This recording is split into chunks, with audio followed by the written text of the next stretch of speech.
Okay, so God has a response to the video that I made that I put out, where I said that um, wrestling the angel. That's I think was the title of the video. Just recently in the religion um, thread that I have running on my YouTube site. And so anyway, God has this answer, and it's a pretty good answer actually, but I still think that it's not good enough, and that He's going to have to become more of a nurturing God. Um, which is what I think is talked about in the book of Revelation, when you get to the very end and it says that, He's going to make His dwelling place with His people, and they don't need like to have the sun or the moon anymore, because the light of, you know, God in His temple is enough. So that's kind of, I think, where it's headed anyway, so I'm right anyway. Um, God just doesn't want me to be right this soon. Yeah. Um, so we were arguing about that, and I brought that up in the previous video,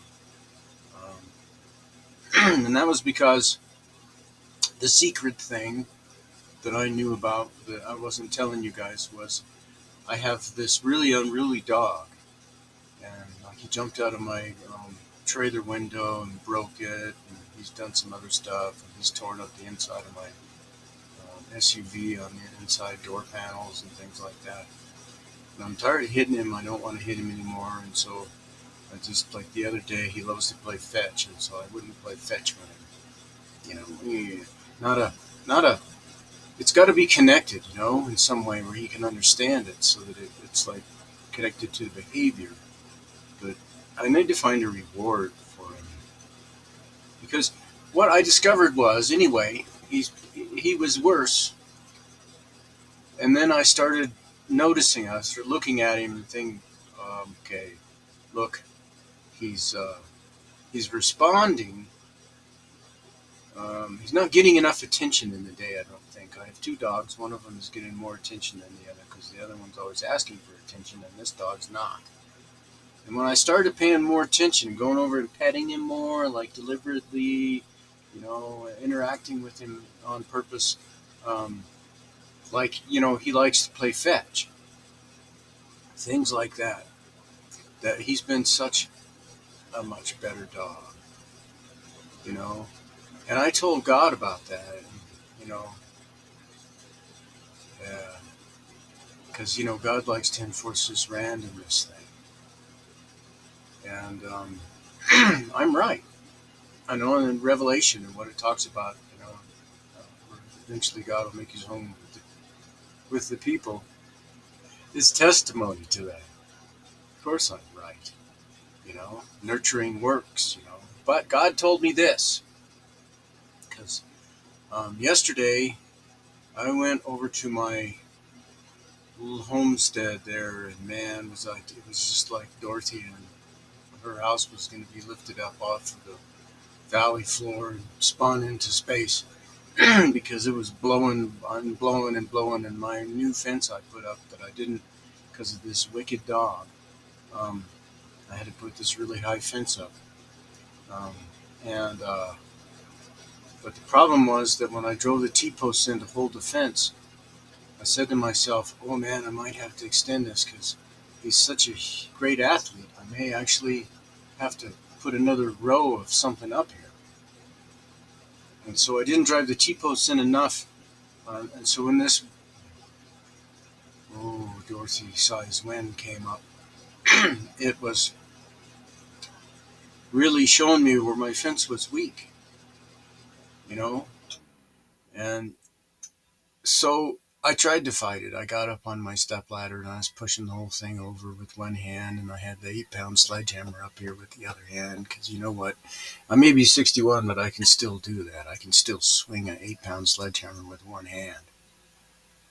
Um, Up in, God,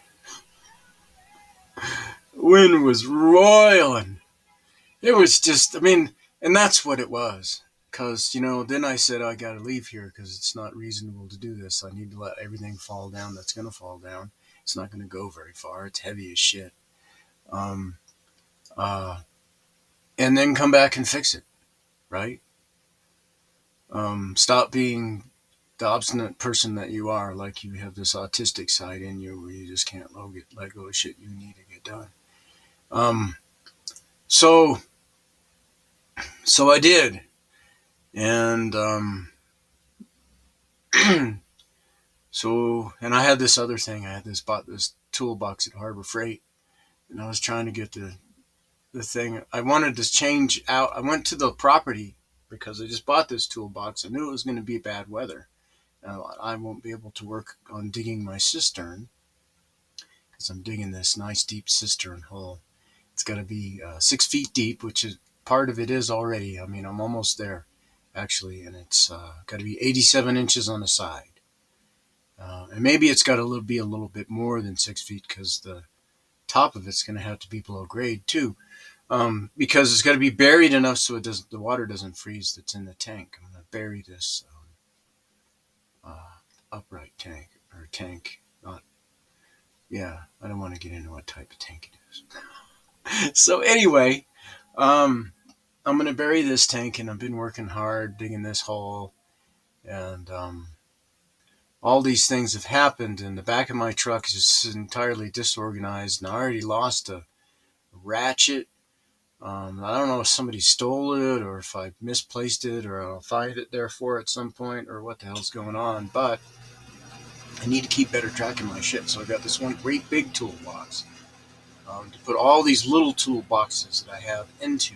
And I was going to leave the toolboxes, the little ones, on the property. But then you see when I got this big toolbox up in the back of the truck, finally, because I took it down to get all the little toolboxes out, and I put it back, and see, you can't put it upside down because then all the drawers fall the wrong way on the little keepers, and the drawers won't come open, and so that's what I was fighting that battle too, because I couldn't get these damn drawers to open. I got the top three little small ones, and these big ones I'm supposed to be putting there, and I had this task, and I'm kind of, like I said, I'm a little autistic about that kind of shit, and I just got to do it. So that too I had to rest up on. So, it has these tasks going through my head, and I'm like, blah, blah, blah, I got to make these things happen. So when I get back to the trailer where I'm staying at, the, yeah, that's when God told me what the hell was going on. He's like, the reason why I enforce randomness is not because I'm mean to people. It's because there was no one around to help me. And you have to understand how I put myself together and what I am becomes completely absolute chaos. And so I had to exist from all of that, like you up there on that step ladder and facing 100-mile-an-hour winds and shit. and the and the that was it. It comes and it goes though. I mean, you have times when it's not blowing at all and whatnot. But for God, it's always blowing and it never lets up. And you got to put yourself together. And so I said to him, well, then does that mean that um, you're just trying to make us appreciate what you went through by showing us that? Or does that mean that we all have to go through the same sort of thing? And I kind of wonder if we really do. I mean, because to put together a true self, your own self, to find yourself, you really got to have things like self-discipline. You can't be as lazy as I was my whole life, and different things like that. There's stuff you got to arrive at, and there are other things that you need to find because you do relax, you know, and you really got to overcome the knowledge of good and evil. I think, like this one of the main messages that God has in the Bible. Yeah, like Jesus said, judge not lest you be judged and stuff, because it seriously is like